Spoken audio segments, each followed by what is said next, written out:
Assalamualaikum warahmatullahi wabarakatuh. Salam Om Swastiastu, Namo Buddhaya, salam kebajikan. Anak-anak apa kabar? Semoga kalian sehat-sehat saja. Hari ini bersama saya Pak Iman di Mister IM.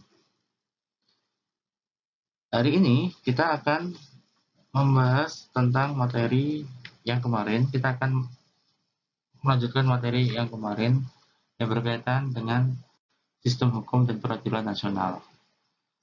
Namun sebelum memulai pembelajaran, kita berdoa terlebih dahulu di dalam hati. Doa mulai.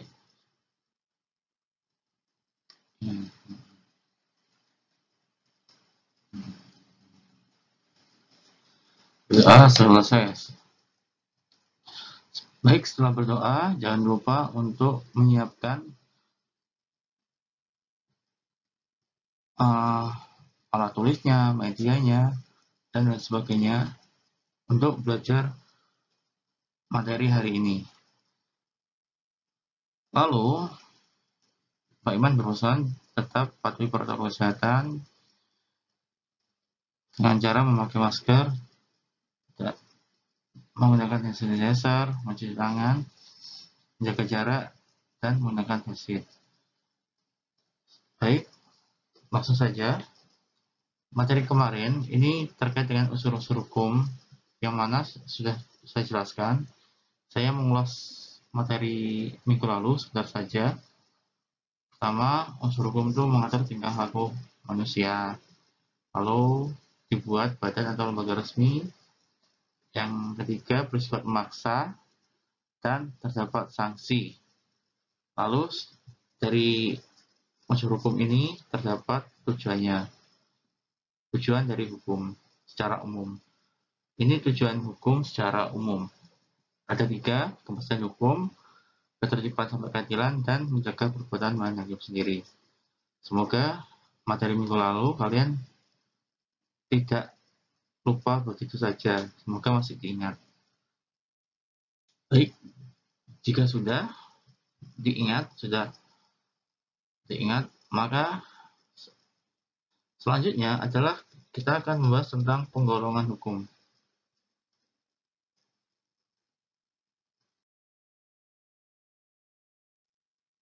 Ini penggolongan hukum ada di LKS kalian halaman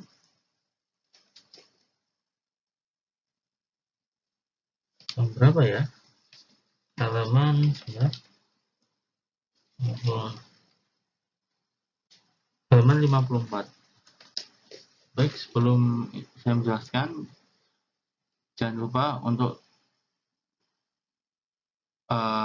berjoget yang seperti yang animasi yang Pak Iman tampilkan, biar kalian tidak pusing, pusing dan atau bingung terhadap materi saya. Tuh, Pak, enggak, Pak, mah, satu. Oke, baik, jika sudah selesai berjogetnya, kembali ke materi penggolongan hukum. Ini sebenarnya di LKS kalian halaman 54 tadi sudah lengkap. Jadi pada intinya penggolongan hukum itu ada 8. Banyak berdasar sumbernya, tempat berlakunya, sampai ada digolongkan secara isinya. Untuk lebih lengkapnya dibaca di LKS kalian di halaman 54. Karena saya rasa di LKS kalian itu sudah cukup informatif isinya. Gitu ya. Lalu selanjutnya kita akan membahas tentang tujuan hukum menurut pendapat tokoh. Di materi minggu kemarin ada tujuan hukum secara umum. Di sini ada ternyata para pendapat tokoh selain mengembangkan pendapatnya tentang hukum, juga mengemukakan pendapatnya tentang tujuan dari hukum. Tujuan hukum menurut pendapat para tokoh ini ada di LKS kalian halaman 56. Pertama dari pendapatnya Prof. Subki sampai Jeremy Bentham. Lalu pada slide ini, pada PowerPoint ini, Pak Iman menambahi. Jadi, menambahi dari dua pendapat tokoh yang tidak ada di buku kalian. Pendapat tokoh yang pertama, tokoh hukum yang pertama adalah pendapat dari Van Apeldoorn.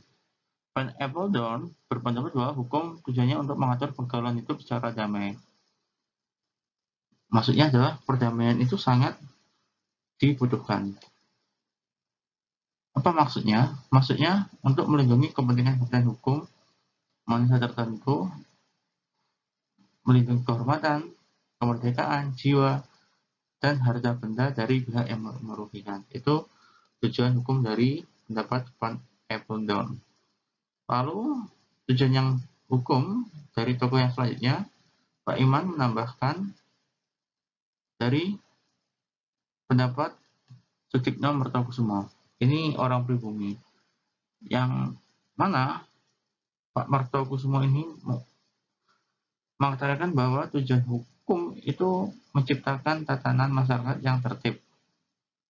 Maksudnya, kalau ada ketertiban dan keseimbangan di dalam kehidupan masyarakat, maka kepentingan manusia akan terlindungi. Untuk mencapai tujuan tersebut, ini menjadi tugas hukum. Maksudnya, tugas hukum ini bertugas untuk membagi hak dan kewajiban seseorang di dalam masyarakat. Selain hak, hukum juga membagi wewenang dan mengatur cara menyelesaikan masalah yang terkait dengan hukum, pelanggaran hukum, serta untuk memelihara kepastian hukum. Ini maksud dari tujuan hukum menurut pendapat Pak Sutikno Mertokusumo. Lalu, ketika tujuan hukum dikemukakan pendapat tokoh, maka terdapat 3 teori. Karena kan banyak sekali ya pendapat tokoh. Dari pendapat tokoh itu memunculkan 3 teori tentang tujuan hukum. Apa 3 teorinya? Pertama ada teori etis. Teori etis ini berkaitan dengan etika. Ada 3 halaman 54. Etis berkaitan dengan etika. Maksudnya teori yang mendasari yang berkaitan dengan etika. Lalu yang utilitas itu adalah teori yang mana untuk memberikan faedah, berkaitan dengan faedah atau manfaat yang seluas-luasnya kepada masyarakat. Itu. Lalu teori campuran ini teori yang merupakan gabungan dari teori etis dan utilitas. Yang mana tujuannya sama, untuk menjaga ketertiban hukum dan mencapai keadilan dalam masyarakat. Dari 3 teori ini pada prinsipnya sama, yaitu berkaitan dengan keadilan pastinya, ketertiban, dan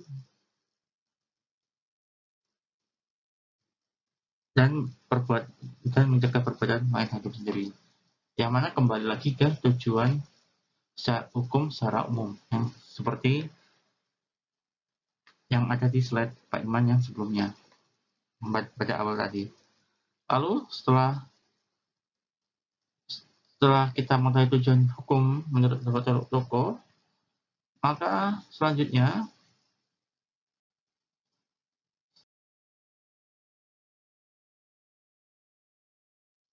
kita akan membahas tentang sumber hukum. Sumber hukum ini mempunyai pengertian bahwasanya segala hal, baik perbuatan manusia yang mana dapat menimbulkan aturan. Setelah menimbulkan aturan, ini hal itu mempunyai kekuatan yang memaksa. Memaksa di sini adalah adanya sanksi. Itu pengertian dari sumber hukum.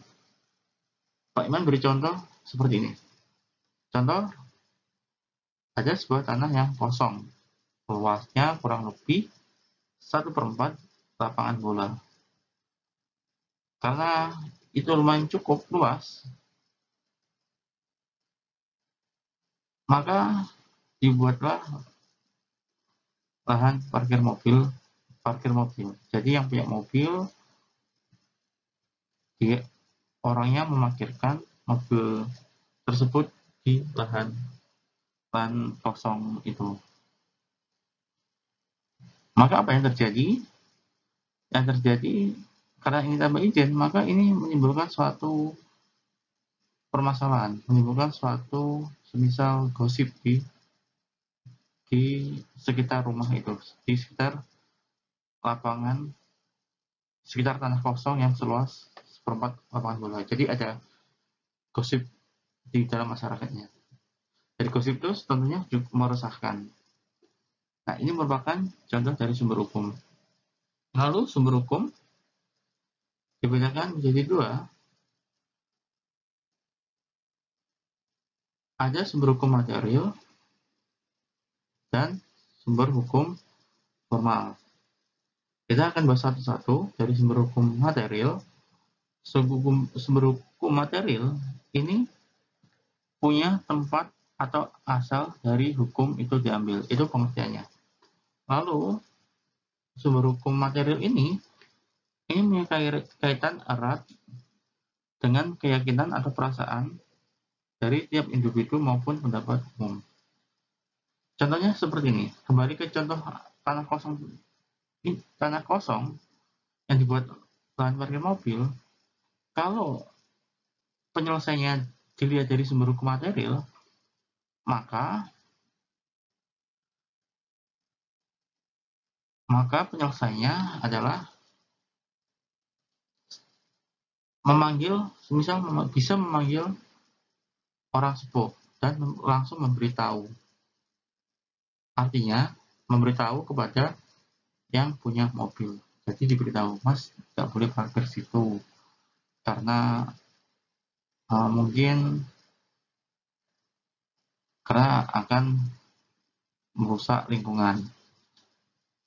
Itu contoh simpelnya seperti itu. Contoh sederhananya seperti itu. Jadi langsung ke pemilik mobil diberitahu. Jadi sumber hukum material ini berkaitan dengan penyelesaian. Gitu. Ketika sudah ada omongan seperti itu, omongan yang tidak boleh, maka dengan sendirinya pemilik mobil itu akan merasa sungkan, akan merasa sadar diri gitu loh.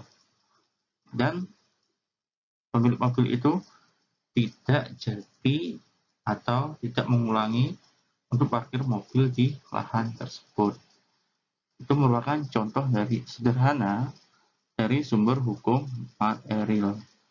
Jadi penyelesaiannya tadi adalah diberitahu, mungkin bisa lewat ketua RT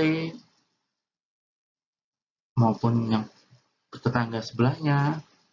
Lalu ketika sudah diberitahu, itu orang itu sadar.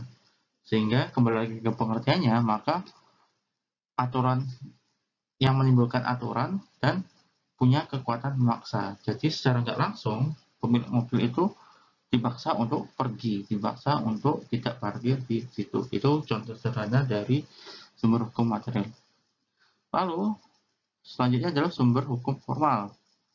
Sumber hukum formal ini mempunyai arti bahwasanya sumber yang menentukan bentuk dan sebab terjadi sebuah peraturan atau kaidah hukum yang sudah berlaku dan diketahui oleh umum. Itu secara pengertiannya. Lalu ini cirinya, hukum formal ini terdapat fungsi legalisasi atau pengesahan. Maksudnya, ada aturan yang tertulis. Saya beri contoh tadi, ketika ada tanah kosong yang seluas 1/4 lapangan bola dibuat lahan parkir, maka ketua RT melaporkannya semisal kepada pihak yang terkait, semisal kepada polisi. Polisi langsung melanjutkan ke semisal ke wali kota. Nah, dari wali kota, semisal dari bupati atau wali kota, dia biasanya kalau lahan kosong itu dia dibuat plang tulisannya dilarang untuk menggunakan lahan ini karena melanggar aturan perda bla bla bla bla dengan hukuman misal 5 tahun penjara. Nah, cara tersebut merupakan contoh sederhana dari sumber hukum formal. Pada intinya, sumber hukum formal ini berkaitan dengan cara yang resmi, cara penyelesaian permasalahan hukum yang secara resmi. Itu intinya. Lalu sumber hukum formal ini macam-macamnya ada banyak, ada undang-undang, kebiasaan, jurisprudensi, traktat, dan doktrin. Silakan dibaca sendiri di halaman 56. Saya rasa di halaman 56 itu sudah lengkap pengertiannya. Jika ada yang kurang paham, bisa ditulis di kolom komentar. Selanjutnya adalah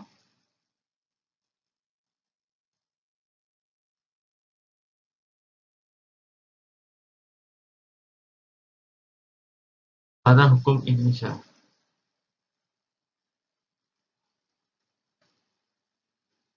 Tata hukum Indonesia ini berkaitan dengan keseluruhan peraturan hukum yang diciptakan oleh negara dan berlaku bagi seluruh masyarakat Indonesia yang berpegang pada Undang-Undang Dasar Negara Republik tahun 1945. Mengapa Undang-Undang Dasar Negara Republik Indonesia? Karena UUD NRI tahun 1945 itu merupakan peraturan yang tertinggi yang ada di Indonesia. Lalu bagaimana strukturnya dari hukum itu? Ini seperti yang Pak Iman bilang, bahwasanya UUD NRI merupakan peraturan tertinggi. Dari ini, jika dicontoh bagainya, dia ada paling puncak di dalam sebuah piramid. Yang ada di piramid ini. Ini piramid. Lalu dari UUD NRI itu dia diturunkan lagi. Artinya dia mempunyai anak. Ibarat ibu, dia melahirkan seorang anak. Jadi dari UUD NRI itu dia melahirkan TAP MPR. Dari TAP MPR melahirkan undang-undang. Begitu seterusnya sampai yang terkecil ruang lingkup terendah, yaitu pada peraturan daerah, kabupaten, atau kota. Ruang lingkup terendah ini maksudnya adalah bisa juga kewenangannya. Kewenangannya rendah. Kalau UUD NRI itu seluruh Indonesia. Beda dengan peraturan daerah. Dia hanya berlaku pada daerah, kabupaten, atau kota tersebut. Tetapi antara satu dengan yang lainnya ini saling berkaitan. Artinya peraturan yang dibuat, misal saya membuat peraturan daerah, kabupaten, atau kota Surabaya. Perda yang saya buat ini, kalau saya jadi gubernur, jadi wali kota, maka perda yang saya buat itu tidak boleh bertentangan dengan aturan perda provinsi. Nah, perda provinsi, aturan dari perda provinsi juga tidak boleh bertentangan dengan peraturan presiden. Begitu juga seterusnya sampai yang tertinggi yaitu UUD 45. Itu maksudnya antara satu aturan dengan aturan lain saling berkaitan. Jadi tidak tidak bisa, urutan ini urutan yang baku, jadi tidak bisa saling melenceng. Semisal Perda kabupaten kota, maka aturan di atasnya adalah Perda provinsi, dan harus sesuai, arahnya harus sesuai. Semisal Perda provinsi mengatakan bahwasanya pendidikan wajib belajar 9 tahun dari SD sampai SMA. Maka di Perda kabupaten kota juga harus sama isinya, poinnya, intinya harus sama. Itu maksudnya. Lalu bentuk piramid ini atau susunan dari peraturan perundang-undangan ini diatur di Undang-Undang Nomor 12 Tahun 2011 tentang tata urutan peraturan perundang-undangan Indonesia. Silahkan dicari di Google. Lalu untuk pengertiannya dari UD itu apa, TAP MPR itu apa, sampai yang terkecil peraturan daerah kabupaten atau kota itu apa, ada di LKS kalian di halaman 57 sampai 58. Saya rasa di situ sudah lengkap pengertiannya. Dan contohnya saya lihat juga sudah lengkap. Sudah lengkap maksudnya sudah jelas. Kalau kurang jelas bisa cari di Google, kalau kurang paham bisa tanyakan saya. Lalu karena materi sudah habis, untuk minggu depan kita akan membahas tentang ini, sistem peradilan di Indonesia. Ini materi yang akan kita pelajari pada pertemuan selanjutnya. Baik, untuk materi hari ini sudah selesai. Jika ada yang ditanyakan, bisa diklik kolom komentar. Gak usah malu-malu, karena kita pada akhirnya juga saling belajar. Lalu Pak Iman mengingatkan untuk tugas yang belum, mohon dikerjakan. Dan nama username di PJR, tolong menggunakan nama lengkap.